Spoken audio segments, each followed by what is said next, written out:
Hi friends, मी पूनम स्वागत करते तुमचं एका नवीन व्हिडिओमध्ये. मी आज ना तुमच्याबरोबर इव्हिनिंगचं रुटीन शेअर करणार आहे. मुलं वगैरे दुपारी स्कूलमधून आली त्याच्यानंतर संध्याकाळी मस्त तिन्ही संध्याच्या टायमिंगला ना मी दिवाबत्ती करून घेत आहे. देवापुढे दिवाबत्ती करते, तुळशीला दिवा अगरबत्ती लावते आणि त्याच्यानंतर स्वयंपाक करायला सुरुवात करायची आहे आपल्याला. संध्याकाळचं इव्हिनिंगचं वातावरण खूप छान आहे, किती भारी वाटते ना. मुलं खेळत होती, थोडं थोडं आता पाऊस कमी झाला आहे जरा, छान वातावरण झालं होतं. त्याच्यानंतर मी आले किचनमध्ये आता पहिल्यांदा भात धुवून ठेवते. आणि ही भाजी तुम्ही कधी खाल्ली आहे का हो? काळ्या घेवड्याची आमटी. सातारा भागात वगैरे हे भाजी भरपूर बनवतात. माझी तर खूप फेवरेट आहे. माझ्या आईच्या हातची भाजी मला खूप आवडायची.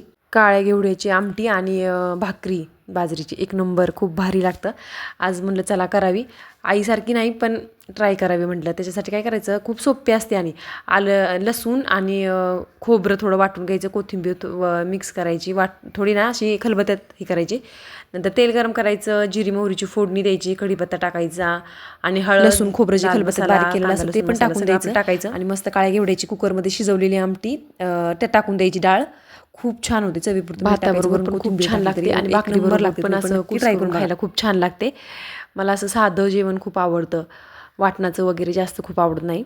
आणि तुम्हाला पण आवडतं का नक्की मला कमेंट करून सांगा. बाकी कसा वाटला व्हिडिओ, आवडला असेल तर प्लीज लाईक करा, सबस्क्राईब करा, शेअर करा. भेटूया नेक्स्ट व्हिडिओमध्ये. बाय.